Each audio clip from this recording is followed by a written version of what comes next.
Alright, hello. I'm going to do a little recording and a little bit of film analysis on Duncan Robinson. What's great about this game in particular is there's a lot of examples of how he creates space and things that can be done off the ball that provide an easy shot when the pass is open to you. If you were to look at film of Duncan Robinson, Steph Curry, any of the great catch and shooters, Ray Allen, you will get a very similar vibe out of the actions they do and the tricks that they use to create space between them and their defender. So this is a great place to start.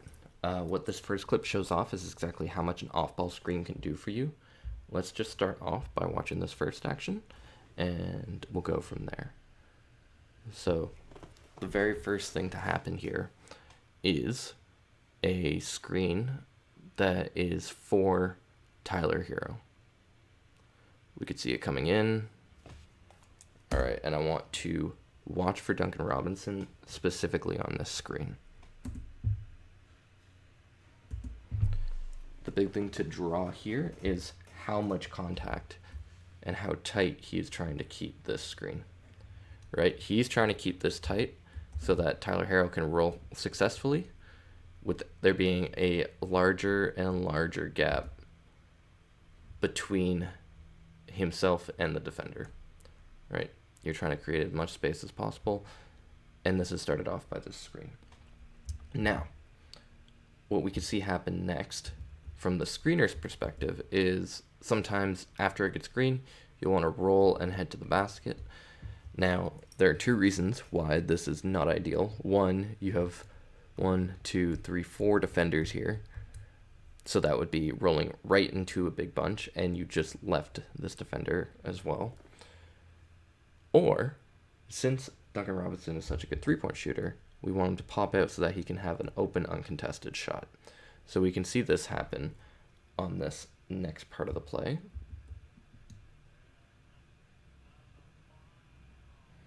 Right? Dwight Howard jumps, and right here we can see exactly how much space is made between Duncan Robinson and the closest defender. And this is all because KCP is on a slow transition based on the fact that he just got hit hard in a screen. All of this results in Duncan Robinson being wide open. Should the shot be there, he'd be ready for it. All right, this next clip we're going to look at shows how you can make shots open for both you and your teammates through the usage of your cuts. So the very first thing that we're going to look at here is how Kendrick Nunn looks as though he's going to be setting a screen for Duncan Robinson right here. Now, it's up to Duncan Robinson on how he's going to take that action. Is he going to curl off of it? Is he going to pop? Let's start by seeing what happens. We can see the screen come, and he goes for the back door. Okay. So, there's a couple things here. Why this is a great play is based on what KCP was doing to guard Duncan Robinson. He was in a full denial. If we go back to that point, we can see exactly how tight he's being guarded. So, when you're in this situation, you want to be able to take that back door because that's the best way to beat your defender. The next thing to look at is what he does to fake him out. You'll notice that he takes this little gallop, and that is a tendency he has when doing any sort of cuts, whether it be directly to a spot or when trying to shift directions. That little gallop is his little starting point, and it fools the defender into thinking, he's going to be heading this way for sure. He uses that, and then he follows it up with this cut. You'll notice that Jay Crowder also decided to cut at this point. And although it looks as though the paint is really crowded, it went from having nobody in this general vicinity to having 5, maybe 6 people. That isn't per se a bad thing, because if you look at Jimmy Butler's shots and what he likes to take, it's kind of in this mid-range section, right? Like this kind of dome here. So what they do is they use this cut effectively. Jay Crowder dips out this way, and Robinson decides to fill the gap as well.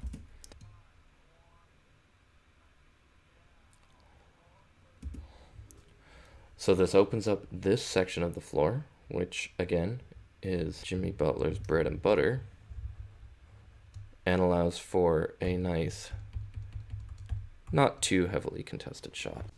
Here we have a really simple progression, but it shows off a lot of the fundamentals and how the small things and easy things you do in practice relate to a game.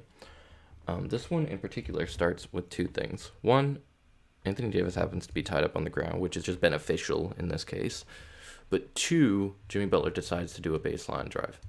Now, on those baseline drives, you're looking to drift down to the baseline. But more so than that, fake a little, then drift down, right? You want to be able to lose your defender. And we'll see Duncan Robinson do exactly that.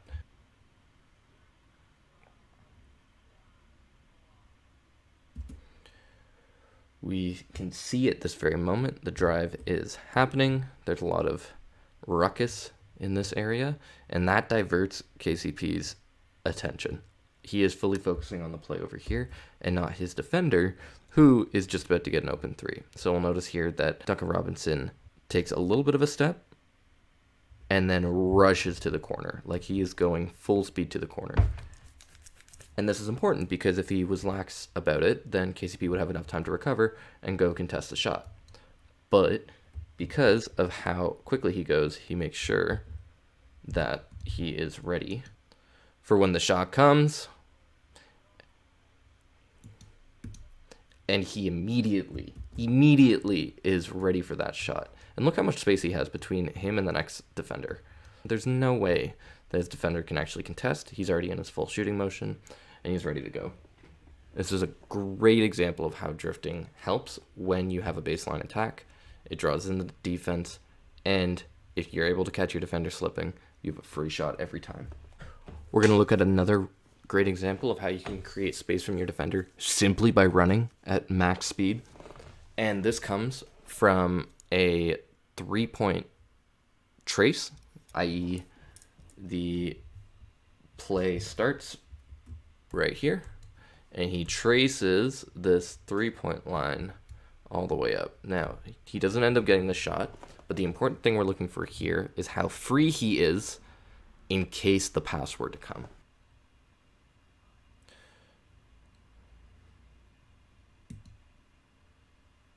I want to make this extremely clear.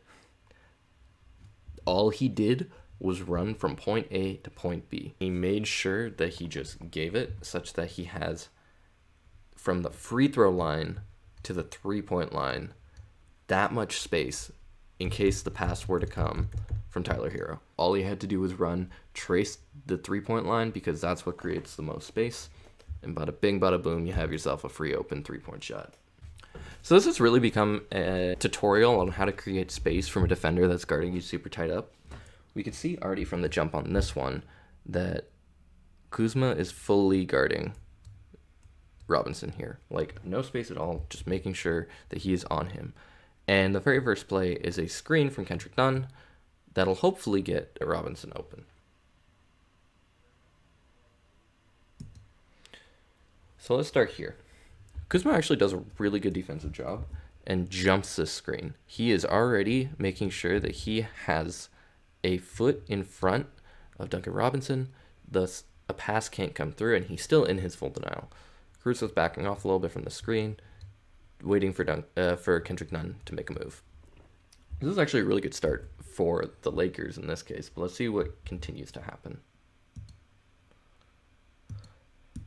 It was so slight, but it was there. We're going to run it back a little bit. The key here is that there was a very, very brief stutter. So brief, but it was enough to put Kuzma a little bit off balance. And the stop and the go are the big two parts. He stopped, got to 0% speed, and sped up to 100% as much as he can. And that is what created his gap of distance. The screen didn't do much. This handoff isn't going to do much either. You can see that Kuzma can easily jump over it. But it's just that one section that created that space. And that space is what allows him to get a shot, a contested one, which leads to an and one, but still a shot that he's comfortable enough being open with.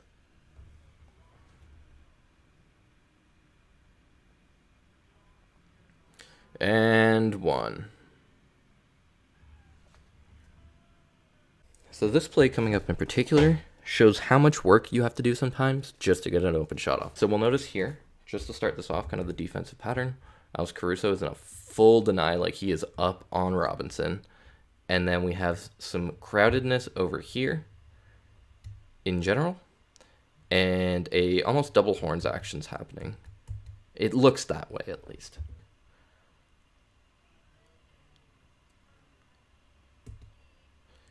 So, as we see, there's still a little bit of tussling going on here.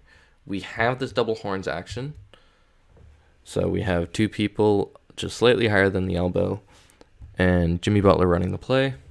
Kendrick Nunn sneaks out this way, and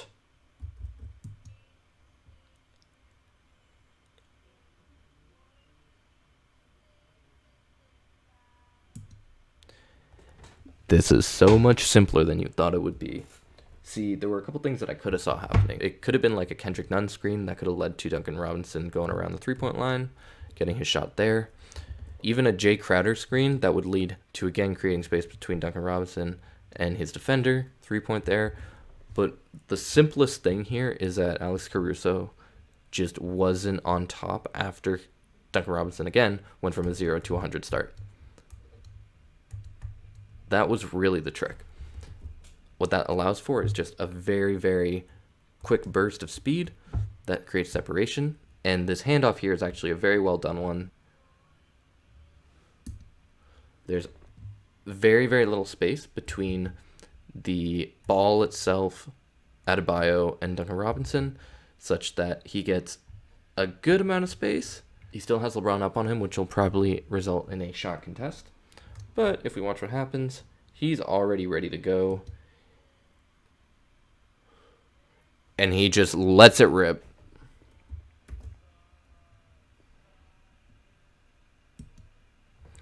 Simple as that. All right, so this next play we're going to look at, and this final play, is more of a defensive lapse than it is anything else. It starts off with the exact same thing that Robinson has done throughout the rest of the game, which is using his speed to dictate his space between himself and his defender. So what happens is you'll see that he's not running too quickly now, but he will very quickly speed up to almost 100% speed, run the three-point line, and be ready for the shot, fully able to get it off in a comfortable spot. Now we'll notice here that there's a little bit of luck because KCP and Caruso end up bumping into one another.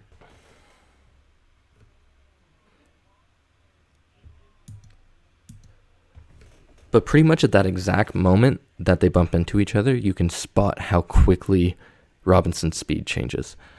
And that leads ultimately to him getting to a spot he's taken many a shot from,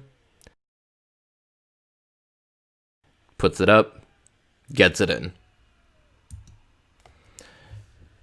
That's yet another example of how even just changing speed can create a much better shot opportunity for you, because that's the difference between having a wide open shot with nobody around you versus a shot with defenders on the way that can alter your general projection.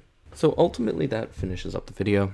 If there was one thing that I'd want you to take away from this, it's how much the small things you do result in a higher quality of life on your shots. All of these things that Duncan Robinson was doing to get his shots open needed to be done every play. The Lakers were guarding him as tight as they could, and so he pretty much only was able to create off of mental lapses.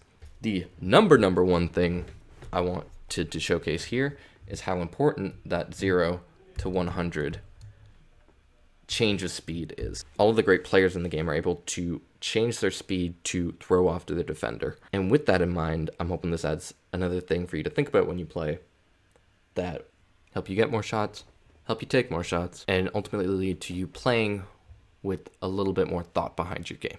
That's it from me. Take it easy.